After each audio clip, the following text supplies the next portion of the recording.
Have you ever wanted to make sick camera cutscenes or maybe make like a road making plugin or something? You can do all of that with Bezier Curves, also known as splines.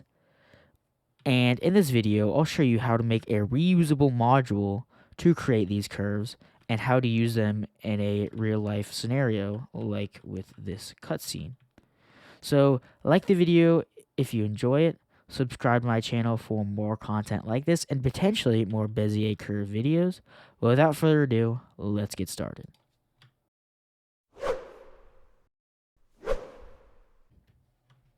So in this video, we'll be using a cubic Bezier curve because that's one of the most commonly used curves and it's one of the more useful Bezier curves. And as the animation on screen shows, all it is it's just a lerp between like 3 points and then a lerp between the lines created by those 2 points and then a lerp on that final line by some t value. The t value is a value from 0 to 1. That's basically like a percentage that indicates how far along the curve you want to be. And a lerp is just a linear interpolation, which means like value from 0 to 1 again that you go in between like 2 points. Now, if you're interested in the more math-based explanation of Bezier curves, there is a great video called The Beauty of Bezier Curves that I will link both in the card right now and down in the description. That explains Bezier curves in and out, and it's a really nice video. And a lot of the concepts that I'll be talking about this video will be based off of that. But I'm more interested in the implementation and the application in this video, not the math concepts. People have already done that, and they can do it better than me. So let's get started with the actual implementation. So I'm going to go into replicated storage and create a new module script. I'm going to rename my module script to Bezier. And this will be a nice reusable Bezier module that you can use for whatever you want. In our video, we're going to be making a camera cutscene eventually. So I just renamed module to Bezier. And now I'm going to define the actual Bezier function because it's just a simple like algebraic function. It's a third degree polynomial. So we can write that out pretty easily. So I'm going to say local function cubic Bezier, and it'll take in 4 parameters. The t value, which again is a percentage from 0 to 1. And then p0, which is just the first point. p1, which is the second point. p2, and p3. You get the idea. And so all it's going to do is return the formal like mathematical definition of a Bezier function. Now you don't have to understand how this works, but you can if you want to by just watching that video that I linked. So we're going to say return parentheses 1 minus t caret, and the caret is like the exponent sign. So we're going to say caret 3 times p0 plus 3 times 1 minus t in parentheses caret 2 times t times p1 plus 3 times parentheses 1 minus t times t squared, so t caret 2 times p2 plus t cubed, so t caret 3 times p3. Now, I will have the code in the description if that was a little much, because this is like a mathematical definition that we're putting in code, so that's kind of crazy. But we don't really have to understand this. That's the beauty of abstraction. All we got to do is know the cubic Bezier function and the parameters to put in. So now we're going to head on over to our module definition, and underneath the brackets in local Bezier, we're going to say Bezier dot underscore index equals Bezier. So we're going to be making a object-oriented class for our Bezier curves because that's the easiest way to handle all the stuff that we'll be doing down the line, and it's just nice and convenient encapsulation. So underneath that, we're going to say function Bezier.new, and then this will take in the P1, P2, P3, and P4. Or I guess let's make it more synonymous with what we did above. We'll do a P0 P1, P2, and P3. There you go. And it doesn't really matter. I'm just trying to keep it consistent with the function above. So in here, we're going to say local self equals set metatable, brackets, curly brackets, and then we're going to say Bezier, and then we're going to return self. Now, if you don't understand what this is, I have a whole series on object-oriented programming that I will link right now. And so in our little new function, all we need to do right now is just save a reference to our points, just in case we need them later. So we'll say self dot underscore points equals a new table, and we'll say P0, P1, P2, and P3. So this underscore here doesn't actually mean anything to Lua. It's just a naming convention that means that the value is private. It doesn't really need to be accessed by anybody else. And now we're going to make a function, Bezier calc, which will calculate the point at any given t value. So the calc will take in a parameter t, which again has to be from 0 to 1, and you can think of it like a percentage or a proportion. So all we're going to do in this Bezier calc function is return the result of cubic Bezier, and the number we'll send in t, and then what we're going to do, just to make it a little easier, is we're just going to unpack self dot underscore points. So all this will do is it'll turn this table of points into a bunch of different parameters by unpacking it into a bunch of different parameters that this function will receive and then return. So let's test this.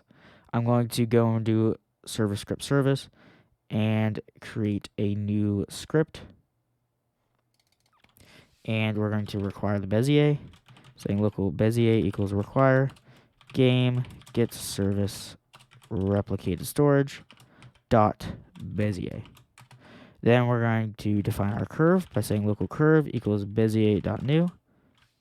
And in here, just to make it easier for testing, I'm actually going to go to the workspace, or the base plate, whatever, and we're going to create a couple of different parts to represent each of the points. So because we're dealing with points, I'm going to make a sphere and just make it a little smaller. And make it a little prettier by making it a nice bright neon green sphere. And so I'm going to put the first point here, duplicate it using Control D, and move. So this is going to be our start and finish. So I'm going to name the first part P0 and the last part P3.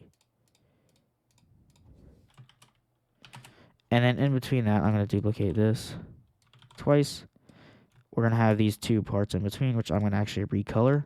These will be the parts that will affect the curvature of our Bezier curve. And I'm going to name the one closest to P0, P1. And the one closest to P3, P2. So in order, we got P0 here, P1, P2, and P3. And so you can imagine, just imagine a curve drawn from here all the way up here and then all the way down there. That's what we want to get at. And then just for demonstration purposes, I'm going to duplicate this little sphere again. And I'm going to make a black part. And this will be our little marker part. And I'm going to name it point. Actually, I'm going to name it marker. And we're going to move this into server storage. And before I forget, first of all, for marker, I'm going to turn can collide off and make anchored set to true so it doesn't roll around. And for all of these parts, I'm going to turn can collide off and set anchored equal to true so they just don't roll around. Now I'm going to go back to the script, and we're going to get references to all of those parts. So I'm going to say local P0 equals workspace dot P0, and this is important, dot position, because this cubic Bezier function, if we go back, this expects a vector.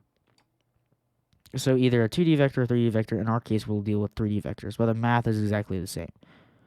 So we're using these parts as representations of positions. So we need to get their position. So that's why we're doing workspace.p0.position.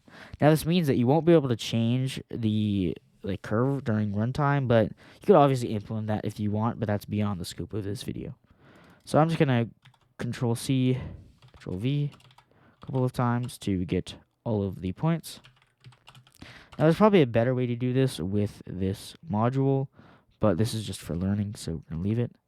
And we're going to send in P0, P1, P2, and P3 into our Bezier.new function. Now, I want to sort of visualize the curve, and it's honestly really easy.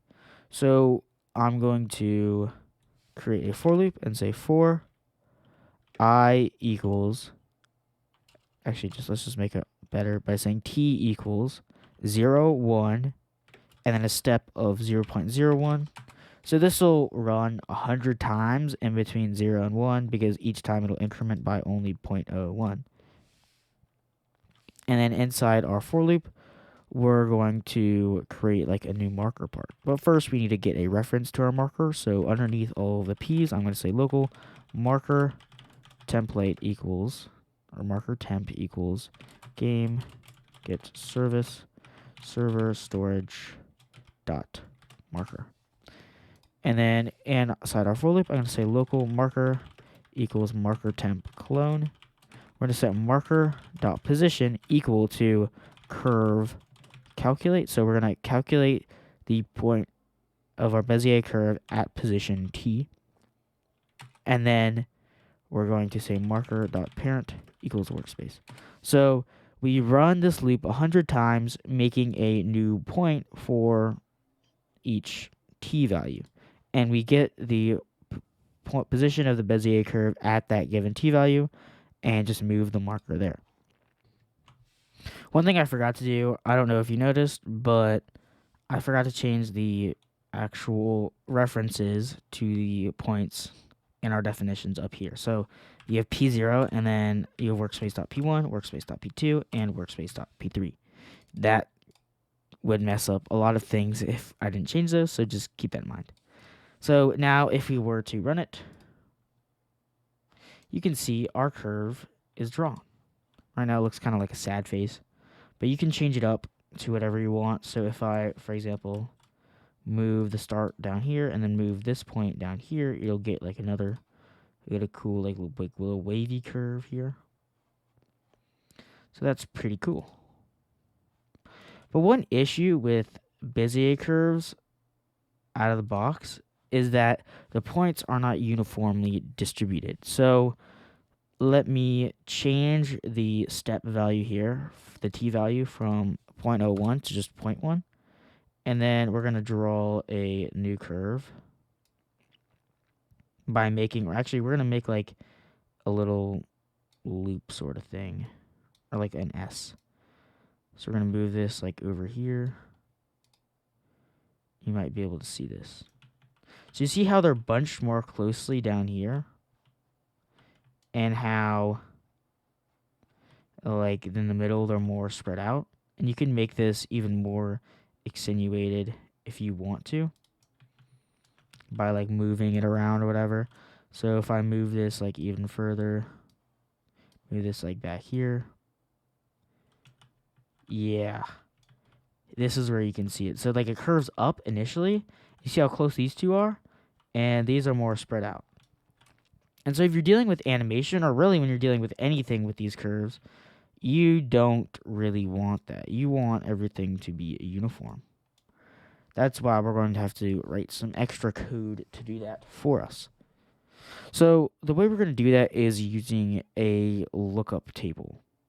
So a lookup table is basically just a array of values, and whenever you need to find like a value at a given point, you go to that table, you find the two closest values, and you just lerp in between them. So you kind of guess where the point should be, because there's no easy way to get a uniform point distribution on a Bezier curve. So let's implement that. So at the very top of our script, I'm going to define a function, say local function create LUT. LUT stands for lookup table, and I'm just going to use that for the rest of the video because it's common practice. And this create LUT function will take the number of segments and then dot dot dot, which was basically like the points, but I don't really want to write P0, P1, P2, whatever. We're going to leave it like this. Now those num segments, basically what we're going to do is we're going to split our Bezier curve into an approximation of a bunch of different segments. And the higher num segments is, the more accurate your lookup table will be, but the more computational intensive it will also be. So it'll take longer to calculate. But we're only going to calculate this once when we create the curve. So depending on your application, that might be a good price to pay. And again, I would encourage you to watch the end of the video. I think it's around like the 16-minute mark, where they talk about creating a uniform distribution for Bezier curves, because that they offer a good explanation. So in this function, we're going to say local dist sum equals 0. And I'm going to say local sums equals a blank table. This will be our lookup table, basically. And then local step, which will be 1 divided by segments. And then, or num segments. And we're going to make a for loop and say for I equals 0, 1, step, do. So it's going to increment. So if we have 100 segments, if we want 100 segments, we will run this loop 100 times, because 1 divided by 100 is 0.01, 0, and you're going from 0 to 1. So that'd just be 100 steps.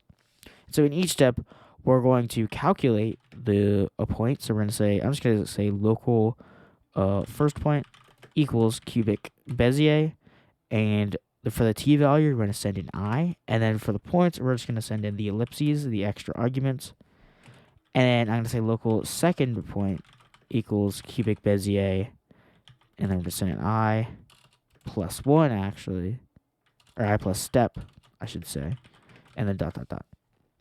So what we're doing is we're calculating the position at the given point, and then we're calculating it 1 step ahead.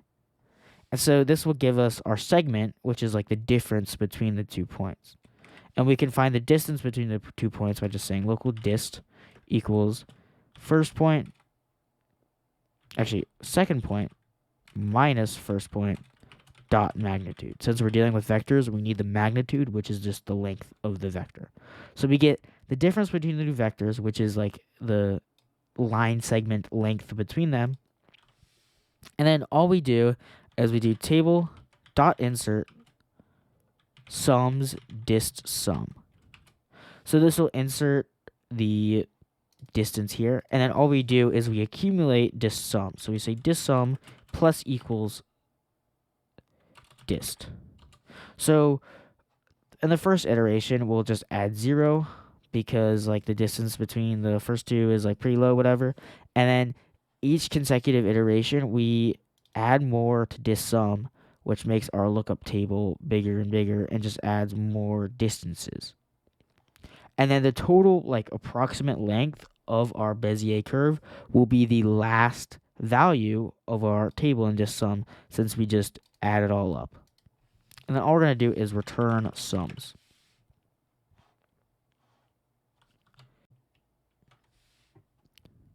So now I'm going to go down, and we're going to rewrite our calc function to implement the uniform distribution of t-values. And if you want, you can keep this calc function and make another function for just like the thing we're about to implement. But honestly, you almost always want a t-value that's uniform length across the curve, and not just where the points are bunched up or where they're not bunched up. So I'm just going to re-implement my entire calc function. So inside here, we first need to get a reference to our lookup table, but we haven't created it yet. So let's go to our new function, and we're going to say self dot distance LUT, or I'm just going to say dist LUT lookup table equals create lookup table with the number of segments. So what I'm going to do for number of segments is I'm going to add another argument in our new and just say num segments before P0, and then we're going to send in num segments here. And then for the points, we just send P0, P1, P2, and P3. And so what this does is we create it at the very beginning, because if we were to create the lookup table for each calculation, that would be very, very costly, and it would probably slow down your game. So we create it once, and then the beauty of lookup tables is you can look up a value later. So back in our calc function, we can say local LUT lookup table equals self dot underscore dist let lookup table. So I'm just doing this because we'll refer to the lookup table a bunch, and I don't want to keep on saying self dot underscore whatever. So then underneath that, we're going to say local arc length, and this is the total length of the Bezier curve, equals lookup table brackets number, which is like the hashtag symbol, lookup table. So in Lua, the last indice of our list is the length of the list. So we access that last value. This basically gets the last value of the lookup table, which is the total accumulated length of the arc, which is useful because this allows us to get our target distance along the arc. So we'll say local target dist equals arc length times t. So since t is a percentage, this will give us a like distance that is t percentage of the way to the end arc length. And then we can use the lookup table to get the approximate like adjusted t value for that position, so we can calculate it normally. So now we have to go through the lookup table and find the 2 points in which our target distance lies between. Since the lookup table doesn't cover all points, it only covers certain points. We can find the 2 points and then just interpolate between them.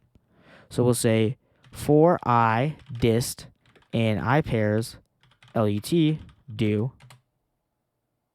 and then we can say local next dist equals LUT I plus 1. So that's the next value in the lookup table. And all I got to do is check if our target distance is between the two values of the lookup table. So we say if target dist is greater than or equal to dist, and target dist is less than next dist, then all we have to do now is find a way to take the difference, like the percentage point of the target dist between the 2 points, and remap that to a t value. So I'm going to first define a helpful function up top called remap. Local function remap. It'll take in a number n, and then an old min, an old max, and then a min and a max. And what we'll do here is all we'll do is return min plus parentheses and another set of parentheses, max minus min. So this is like the range offset by the min, times, and then another set of parentheses, and another set of parentheses, and we'll say n minus old min divided by old max minus old min. So you don't have to understand the underlying implementation of this remap function, but all you need to know is it remaps a value from old min and old max. So like n is like usually a percentage, or it's usually between old min and old max, and remaps it to a new min and a new max. And that's useful here because we have the min and the max. It's the dist, or it's the dist and the next dist, and target dist is between that. So think of it like, so you have your dist and you have your next dist, and in between them there's the target dist. And we can convert that like sort of in between, since target dist is like a percentage of in between dist and next dist, we can convert that into a t value. So I can say local adjusted t is equal to remap of the target dist, and we're remapping it from the old min of dist and the old max of next dist, because next dist is always going to be greater since it's the next value of the lookup table. And we're going to say I divided by LUT, and then comma I plus 1 divided by number LUT.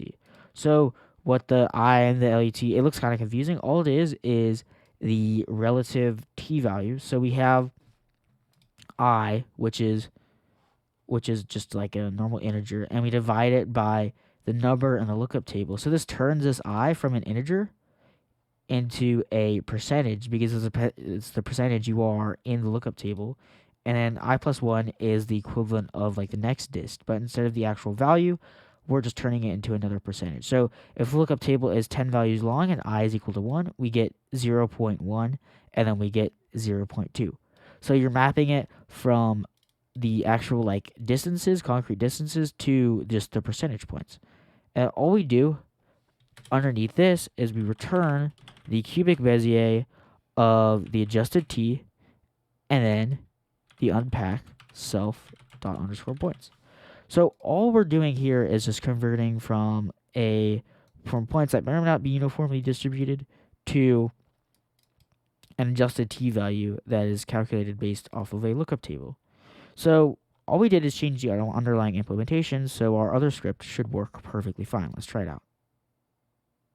Oh, well, one thing I forgot to do is change the actual new function to give the number of segments.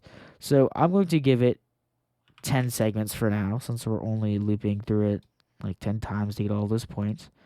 And then just make sure you have this first number value in the Bezier.new function. So you can see it loops a lot better. All the points are uniform, even if we do some funky curve, all the points are still uniform.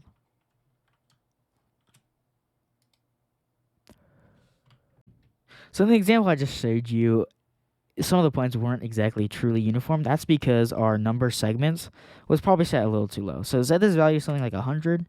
If I run this again, you can see the segments are a lot more evenly distributed, which is exactly what we want.